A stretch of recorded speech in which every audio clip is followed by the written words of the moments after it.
بسم اللہ الرحمن الرحیم نحمده ونصلي ونسلم على رسوله الكریم اما بعد۔ عزیز طلبہ، اس سے پہلے کے سبق میں آپ نے فاعل کی تعریف اور اس کی مثال پڑھی، اور ساتھ ہی یہ کہ فاعل کے اعتبار سے فعل کو واحد، تثنیہ اور جمع لانے کا کیا حکم ہے، اس کا آپ نے ضابطہ پڑھا۔ اب آنے والے سبق میں فاعل کے اعتبار سے فعل کے مذکر اور مؤنث لانے کے ضوابط اور قواعد کا بیان ہے۔ آپ نے نحمیر میں مذکر و مؤنث کی تعریف پڑھی ہوگی کہ یہاں چونکہ لفظ کے مذکر اور مؤنث ہونے کا معاملہ ہے، اور ویسے حقیقت میں مذکر و مؤنث کا مطلب آپ جانتے ہیں کہ مادہ کو مؤنث کہا جاتا ہے اور نر کو مذکر کہا جاتا ہے، لیکن یہاں لفظ کی بات ہے، لفظ کے مذکر اور مؤنث ہونے کا معاملہ ہے، تو اس کا دار و مدار کس پر ہے؟ تو آپ نے پڑھا کہ جس لفظ میں علامت تانیث ہو وہ مؤنث ہے، اور جس میں علامت تانیث نہ ہو وہ مذکر ہے۔ تو جس میں علامت تانیث ہو مؤنث کہلاتا ہے۔ اب اگر علامت تانیث کے ساتھ ساتھ وہ لفظ مادہ کے لیے ہو تو اسے مؤنث حقیقی کہیں گے، اور اگر وہ مادہ کے لیے نہیں ہے مگر اس میں علامت تانیث پائی جاتی ہے تو اسی کو مؤنث غیر حقیقی کہا جاتا ہے۔ جیسے وہ بہت ساری چیزیں جن کا تعلق حیوانات سے نہیں ہے، تو ظاہر سی بات ہے کہ نر اور مادہ ہونا صرف انسانوں اور حیوانات میں پایا جاتا ہے، جاندار چیزوں میں پایا جاتا ہے۔ تو جو چیزیں غیر جاندار ہیں تو ظاہر سی بات ہے کہ نہ وہ نر ہے نہ مادہ ہے، مگر لفظ یا تو مذکر ہوگا یا مؤنث ہوگا، تو اگر اس میں علامت تانیث ہے تو مؤنث، تو ایسے مؤنث کو جو مادہ کے لیے نہ ہو مگر اس میں علامت تانیث پائی جائے وہ مؤنث غیر حقیقی کہلاتا ہے۔ یہ اتنی بات ذہن میں رکھتے ہوئے اب آپ اپنا سبق دیکھیں۔ مصنف فرماتے ہیں وَإِن كَانَ الْفَاعِلُ مُؤَنَّثًا حَقِيقِيًّا وَهُوَ مَا بِإِزَائِهِ ذَكَرٌ مِّنَ الْحَيْوَانِ أُنِّثَ الْفِعْلُ أَبَدًا إِن لَّمْ تَفْصِلْ بَيْنَ الْفِعْلِ وَالْفَاعِلِ۔ کہتے ہیں اور اگر فاعل مؤنث حقیقی ہو، مؤنث حقیقی کسے کہتے ہیں؟ آگے بیچ میں تعریف ہے، وَهُوَ مَا بِإِزَائِهِ ذَكَرٌ مِّنَ الْحَيْوَانِ۔ کہتے ہیں مؤنث حقیقی وہ لفظ ہے جس کے مقابلے میں کوئی جاندار نر ہو، جس کے مقابلے میں کوئی جاندار مذکر ہو، جاندار نر ہو، جیسے امرأۃ کہ اس کے مقابلے میں رجل ہے، ناقۃ کہ اس کے مقابلے میں جمل ہے۔ تو یہ مؤنث حقیقی کی بیچ میں تعریف ہے کہ مؤنث حقیقی وہ ہے جس کے مقابلے میں کوئی جاندار مذکر ہو یعنی نر پایا جاتا ہو۔ تو اب یہ شرط تھی وَإِن كَانَ الْفَاعِلُ مُؤَنَّثًا حَقِيقِيًّا، اس کی جزا ہے أُنِّثَ الْفِعْلُ أَبَدًا، اور اگر فاعل مؤنث حقیقی ہو تو فعل ہمیشہ مؤنث لایا جائے گا، إِن لَّمْ تَفْصِلْ بَيْنَ الْفِعْلِ وَالْفَاعِلِ، اگر فعل اور فاعل کے درمیان فصل نہ ہو۔ فعل کے مؤنث لانے کی صورت کیا ہوگی کہ اگر فعل ماضی ہے تو صیغہ واحد مؤنث غائب لائیں گے اور تائے ساکنہ کے ذریعے اسے مؤنث بنائیں گے، اور اگر فعل مضارع ہے تو شروع میں تا داخل کر کے صیغہ واحد مؤنث غائب استعمال کیا جائے گا۔ تو فاعل مؤنث حقیقی ہو تو فعل ہمیشہ مؤنث لایا جائے گا. کب؟ اگر فعل و فاعل کے درمیان فصل نہ ہو. جیسے قامت ہند، ہندا کھڑی ہوئی، قامت المرأۃ عورت کھڑی ہوئی. وَإِن فَصَلْتَ فَلَكَ الْخِيَارُ فِي التَّذْكِيرِ وَالتَّانِيثِ، اور اگر تم فصل کر دو تو تمہارے لیے مذکر و مؤنث لانے میں اختیار ہے. کیا مطلب ہوا؟ مطلب یہ نکلا کہ فعل کو اسی وقت ضرور مؤنث لایا جائے گا جبکہ فعل اور فاعل کے بیچ میں کوئی چیز نہ آئی ہو، کوئی دوسرا لفظ نہ آیا ہو.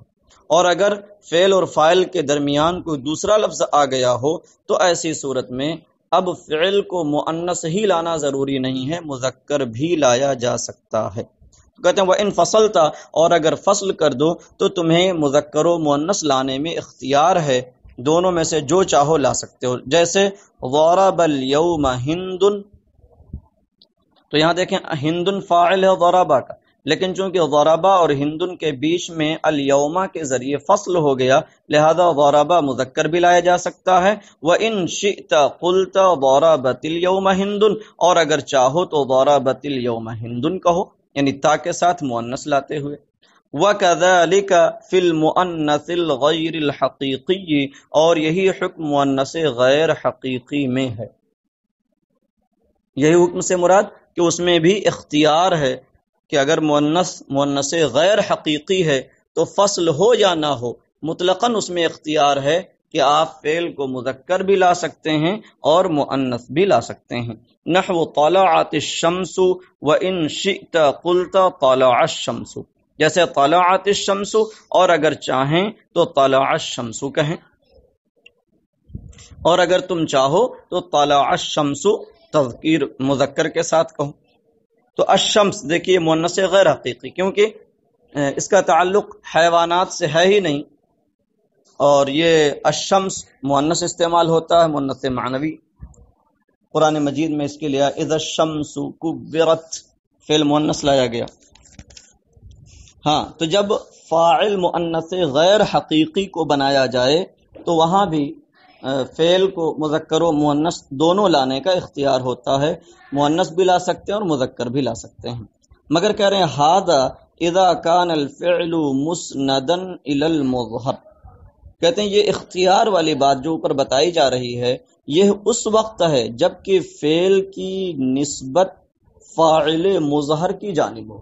فعل کی اسناد فاعل مظہر کی طرف ہو. وَإِن كَانَ مُسْنَدًا إِلَى الْمُضْمَرِ اُنِّثَ أَبَدًا، اور اگر فعل کی اسناد فاعل مضمر کی طرف ہو تو فعل ہمیشہ مؤنث آئے گا. نحو الشمس طلعت، تو کہتے ہیں یہ اختیار والی بات جو مؤنث غیر حقیقی میں بتائی گئی یہ اس وقت ہے جبکہ فاعل جو مؤنث غیر حقیقی ہے اسے بعد ہی میں لایا گیا ہو. لیکن اگر ہم اس مؤنث غیر حقیقی والے لفظ کو پہلے لے آئیں اور اس کی ضمیر کو فاعل بنائیں تو ایسی صورت میں فعل کو مؤنث ہی لایا جائے گا، اب مذکر اور مؤنث دونوں لانے کا اختیار نہیں ہوگا.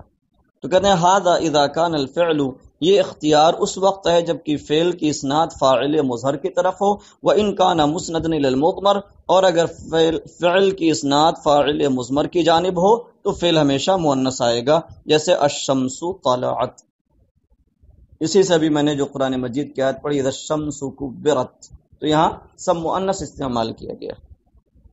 کہتے ہیں وجمع التکسیر کالمؤنث الغیر الحقیقی، اور جمع تکسیر مؤنث غیر حقیقی کی طرح. جمع تکسیر آپ جانتے ہیں، جمع مکسر پڑھا ہے آپ نے، اسی کو جمع تکسیر بھی کہتے ہیں. اور جمع مکسر اور تکسیر کی تعریف آپ نے پڑھی ہوگی کہ جس میں واحد کا وزن سلامت نہ ہو. تو جب جمع تکسیر ہو تو کہتے ہیں کہ وہ جمع تکسیر مؤنث غیر حقیقی کی طرح ہے کہ جیسے آپ نے مؤنث غیر حقیقی کے بارے میں پڑھا کہ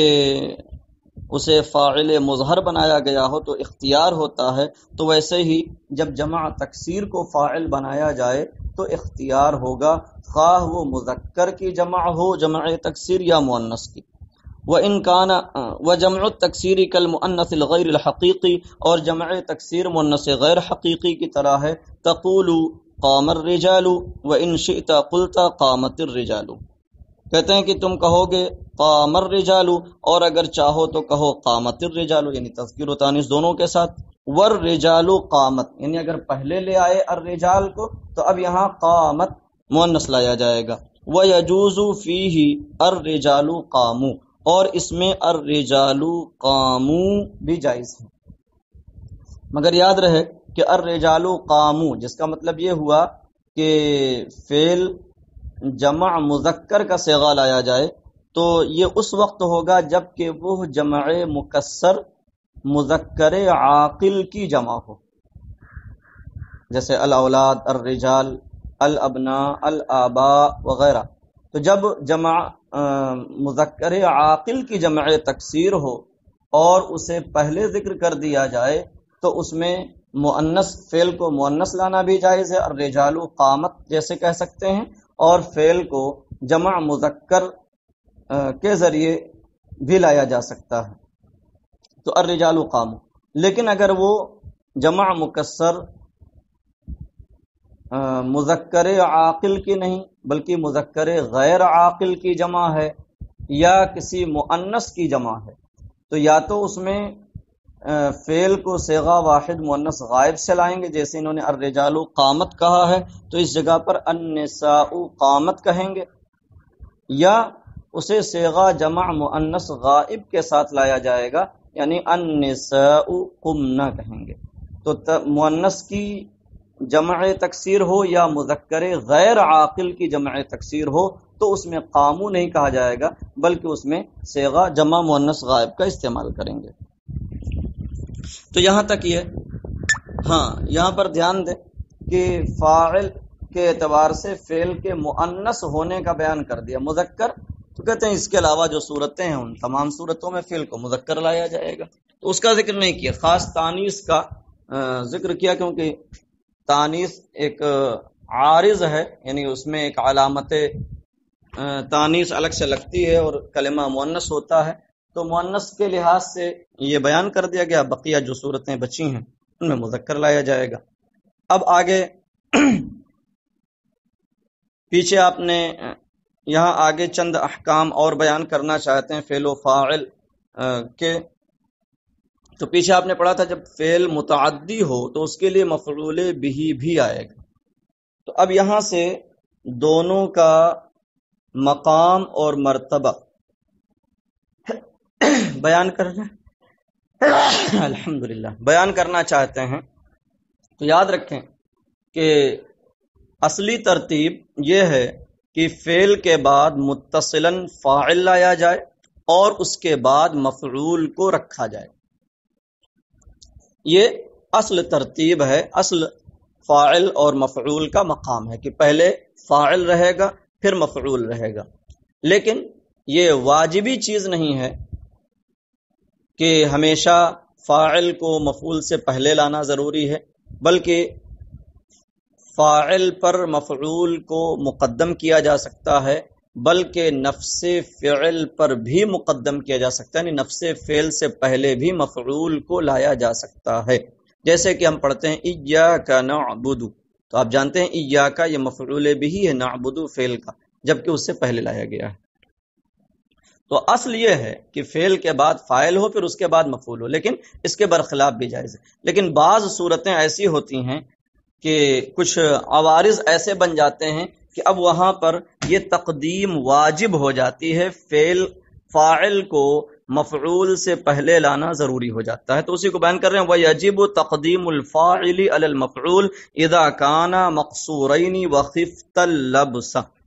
اور فاعل کو مفعول پر مقدم کرنا واجب ہے،